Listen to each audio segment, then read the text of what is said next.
Need a repair? We offer a free diagnostic. We pick up and deliver right to your door, no calls, no hassle. We send you an estimate before fixing anything, and only proceed if you approve it. Convenient, transparent, and professional. Link in bio/description.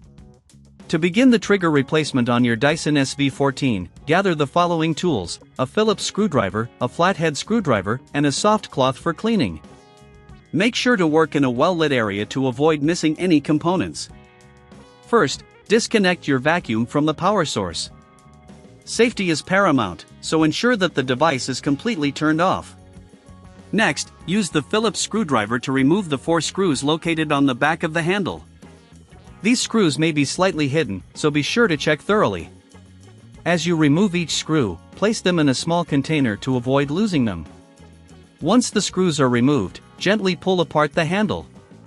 Be cautious here, you don't want to force it as there are still wires connected inside. If you encounter resistance, double-check that all screws have been removed. With the handle open, take a moment to clean the internal components with a soft cloth. Dust and debris can accumulate over time, affecting your vacuum's performance. Regular maintenance can prolong the life of your device. Now, locate the trigger mechanism. You will see a small clip that holds the trigger in place. Using your flathead screwdriver, gently pry the clip away from the trigger. Once the clip is removed, you can easily pull out the old trigger. Before inserting the new trigger, ensure that the area is clean and free of any obstructions. If you don't have the tools or feel unsure about this process, remember we offer professional diagnosis without obligation, which can help you determine the best course of action. Insert the new trigger into its designated slot, making sure it fits snugly.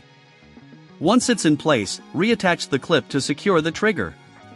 After the trigger is secured, reassemble the handle by aligning it carefully and pressing it back together. Ensure that no wires are pinched or damaged during this process. Now, it's time to replace the screws. Reinsert the 4 screws you removed earlier, tightening them securely, but be careful not to over-tighten as this may strip the plastic. Once the screws are in place, test the trigger to ensure it functions properly. If all is well, your vacuum should be ready to use. If you find that you're still having issues, or if you prefer not to handle this yourself, keep in mind that we also offer pickup and delivery at your home. This way, you won't need to worry about calls or travel. Finally, if any additional repairs are needed, we provide a quote before repair, ensuring you know the costs up front. This transparent approach helps you make informed decisions about your vacuum maintenance. With the trigger successfully replaced and your vacuum cleaned, you're back to enjoying a fully functional Dyson SV14. Need a repair? We offer a free diagnostic. We pick up and deliver right to your door, no calls, no hassle. We send you an estimate before fixing anything, and only proceed if you approve it. Convenient, transparent, and professional. Link in bio/description.